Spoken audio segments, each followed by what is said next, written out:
ಮನುಷ್ಯ ಬಾಳಿ ಬದುಕಬೇಕಾದ್ರೆ ಒಳ್ಳೆಯ ಗಾಳಿ ಬೇಕು, ನೀರು ಬೇಕು, ಶುದ್ಧವಾದ ಆಹಾರ ಬೇಕು. ಇಂಥ ಒಂದು ಸಂದರ್ಭದಲ್ಲಿ ಪ್ರಕೃತಿಯಲ್ಲಿ ಸಿಗತಕ್ಕಂಥ ಈ ಎಲ್ಲ ವಸ್ತುಗಳು ಮನುಷ್ಯನಿಗೆ ಅಷ್ಟೇ ಅಲ್ಲ, ಪ್ರಾಣಿ, ಪಕ್ಷಿ, ಕೀಟ, ಸೂಕ್ಷ್ಮಾಣು ಜೀವಿಗಳಿಗೆ ಬೇಕೇ ಬೇಕು. ಅದರಲ್ಲಿ ನೀರು ಸಕಲ ಜೀವಿಗಳಿಗೆ ಜೀವಾಳ. ನೋಡ್ರಿ, ಎಷ್ಟೊಂದು ಸುಂದರವಾಗಿರ್ತಕ್ಕಂಥ ಈ ಪ್ರದೇಶ ಯಾವುದು ಅಂತ ನಿಮಗೆ ಪರಿಚಯ ಮಾಡ್ಕೊಳ್ತೀನಿ. ಕರ್ನಾಟಕ ರಾಜ್ಯದ ಕಲಬುರಗಿ ಜಿಲ್ಲೆಯ ಚಿಂಚೋಳಿ ತಾಲೂಕಿನ ಗಡಿಲಿಂಗದ ಹಳ್ಳಿ.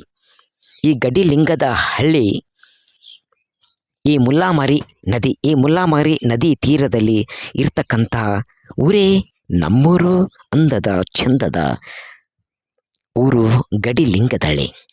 ಈ ಗಡಿಲಿಂಗದಹಳ್ಳಿಯಲ್ಲಿರ್ತಕ್ಕಂಥ ಪ್ರತಿಯೊಂದು ಪ್ಲೇಸ್ ಕೂಡ ಭಾಳ ಒಂದು ಪ್ರಾಮುಖ್ಯತೆಯನ್ನು ಪಡೆದಿರತಕ್ಕಂಥ ಪ್ರದೇಶಗಳು. ಅದರಲ್ಲಿ ಈ ಮುಲ್ಲಾಮಾರಿ ನದಿ ಒಂದು ತೀರ. ಈ ಮುಲ್ಲಾಮಾರಿ ನದಿ ಒಂದು ತೀರದಲ್ಲಿರ್ತಕ್ಕಂಥ ಒಂದು ಗುಡ್ಡ, ಆ ಕಡೆ ಗುಡ್ಡ ಈ ಕಡೆ ಗುಡ್ಡ, ನಟ್ಟ ನಡು ಊರು. ಆ ಊರು ನಮ್ಮೂರು ಗಡಿಲಿಂಗದಹಳ್ಳಿ. ಮನುಷ್ಯ ಬಾಳಿ ಬದುಕಬೇಕಾದ್ರೆ ಒಳ್ಳೆ ಗಾಳಿ ಬೇಕು.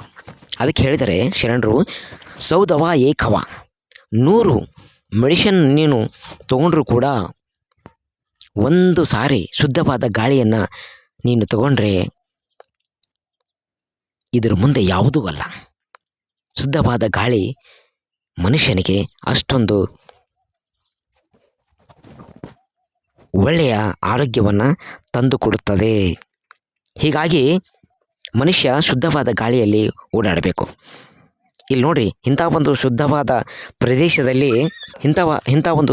ಪ್ರದೇಶದಲ್ಲಿ ಒಂದು ಮಗುವಿದೆ. ಆ ಮಗುವಿನ ಪರಿಚಯ ನಿಮಗೆ ಮಾಡಿಕೊಳ್ತೀನಿ. ವಿಶೇಷವಾಗಿ ಏನಂತಂದರೆ, ಆ ಮಗುವಿನ ಹಣೆಯಲ್ಲಿರ್ತಕ್ಕಂಥ ವಿಭೂತಿ ನೋಡಿ ಎಷ್ಟು ಸುಂದರವಾಗಿದೆ. ನಾನು ನಿಮಗೆ ತೋರಿಸ್ತೀನಿ. ಏನಮ್ಮ ನಿನ್ನ ಹೆಸರು?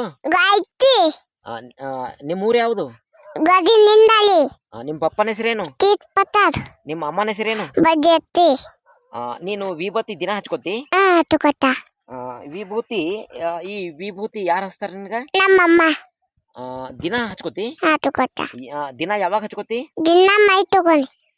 ದಿನ ಸ್ನಾನ ಮಾಡಿ ಹಚ್ಕೋತಿ? ಮೈ ತೊಳ್ಕೊಂಡು? Very good. ತುಂಬಾ ಧನ್ಯವಾದಗಳು ಗಾಯತ್ರಿ ಅವರಿಗೆ.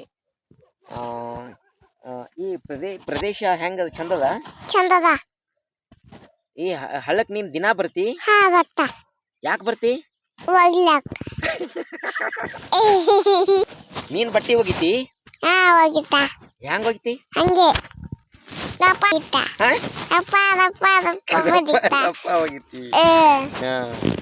ಮತ್ತೆ ಯಾರ ಜೊತೆ ಬರ್ತಿ?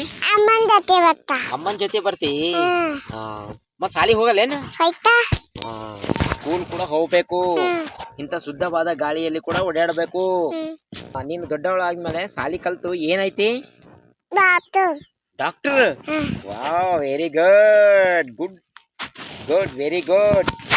ನೋಡಿ, ಈ ಮಗುವಿನ ಹಣೆಯಲ್ಲಿರ್ತಕ್ಕಂಥ ವಿಭೂತಿ ಈ ಮುಖಕ್ಕೆ ಎಷ್ಟು ಒಂದು ಕಳೆಯನ್ನು ತಂದು ಕೊಟ್ಟಿದೆ ನೋಡ್ರಿ. ಅದಕ್ಕೆ ಹೇಳ್ತಾರೆ ಬಸವಣ್ಣನವರು ಒಂದು ಕಡೆ, ಭಸ್ಮ ಧರಿಸಿ ಭವರೋಗವ ಕಳೆದನು ಬಸವ.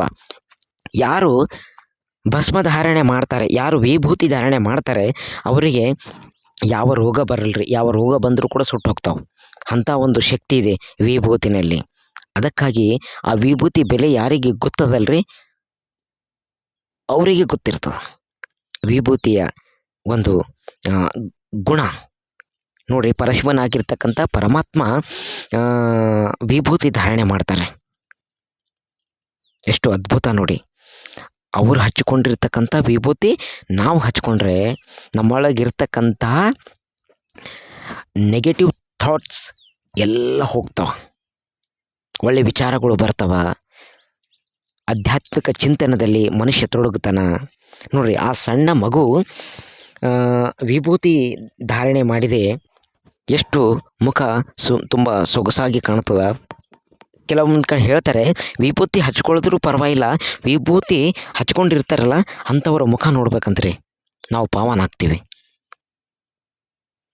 ವಿಭೂತಿಯಲ್ಲಿರ್ತಕ್ಕಂಥ ಶಕ್ತಿ ಇದು. ಹೀಗಾಗಿ ಎಲ್ಲರೂ ಆರೋಗ್ಯವಾಗಿರಬೇಕು, ಎಲ್ಲರೂ ಆನಂದದಿಂದ ಜೀವನ ಮಾಡಬೇಕು, ಎಲ್ಲರೂ ಶುದ್ಧವಾದ ಗಾಳಿಯಲ್ಲಿ ಓಡಾಡಬೇಕು.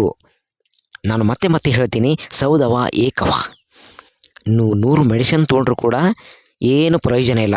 ಒಂದು ಸಾರಿ ಶುದ್ಧವಾದ ಗಾಳಿ ನೀವು ತಗೊಂಡ್ರೆ, ಅದರಲ್ಲಿ ದಿನ ತಗೊಂಡ್ರೆ ನಿಮ್ಮ ಆರೋಗ್ಯ ತುಂಬ ಚೆನ್ನಾಗಿರುತ್ತದೆ. ಅದಕ್ಕಾಗಿ ಎಲ್ಲರೂ ಆರೋಗ್ಯ ಚೆನ್ನಾಗಿರಬೇಕು, ಶುದ್ಧವಾದ ಗಾಳಿಯಲ್ಲಿ ಓಡಾಡಬೇಕು. ಈ ಬೆಟ್ಟ ಗುಡ್ಡಗಳ ನಡುವೆ ಈ ಹಕ್ಕಿ ಚಿಲಿಪಿಲಿ ನೋಡ್ರಿ, ಈಗ ಹಕ್ಕಿ ಪಕ್ಷಿಗಳು ಬಹಳ ಕಡಿಮೆ ಅದಾವ ಈಗ. ಯಾಕಂತಂದರೆ ಮುಂಜಾನೆ ನೋಡ್ಬೇಕ್ರಿ, ನಾನಾ ಥರ ಪಕ್ಷಿಗಳು, ನಾನಾ ಥರ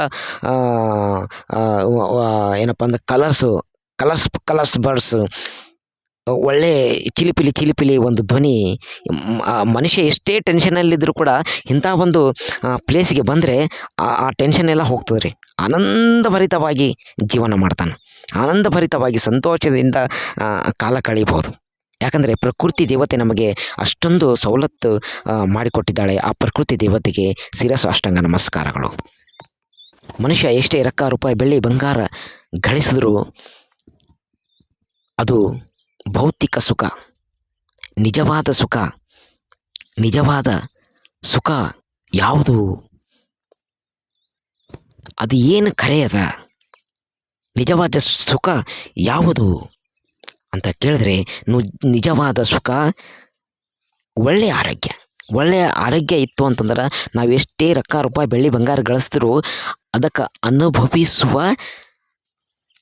ಅನುಭವಿಸ್ತಕ್ಕಂಥ ಅರ್ಹತೆ ನಮಗಿರ್ತದೆ. ಇಲ್ಲ ಅಂತಂದರೆ ಇಲ್ಲ. ಸಾವಿರಾರು ರೋಗಗಳಿಂದ ಬಳಲುತ್ತಿದ್ರೆ ನಾವು ಎಷ್ಟೇ ರೊಕ್ಕ ರೂಪಾಯಿ ಬೆಳ್ಳಿ ಬಂಗಾರ ಗಳಿಸಿದ್ರೂ ಏನು ಪ್ರಯೋಜನ ಇಲ್ಲ. ಅದಕ್ಕಾಗಿ ಮನುಷ್ಯ ಒಳ್ಳೆಯ ಆರೋಗ್ಯವನ್ನು ಕಾಪಾಡ್ಕೋಬೇಕು ಮತ್ತು ಇಂಥ ಒಂದು ಪ್ರದೇಶದಲ್ಲಿ ಓಡಾಡಬೇಕು. ಅಂದಾಗ ಮಾತ್ರ ಅವನ ಆರೋಗ್ಯ ಚೆನ್ನಾಗಿರ್ತದೆ. ಮುಂದಿನ ವಿಡಿಯೋಗಳಲ್ಲಿ ಸಿಗೋಣ. ಎಲ್ಲರಿಗೂ ಜೈ ರಾಮ್, ಜೈ ಶ್ರೀರಾಮ್.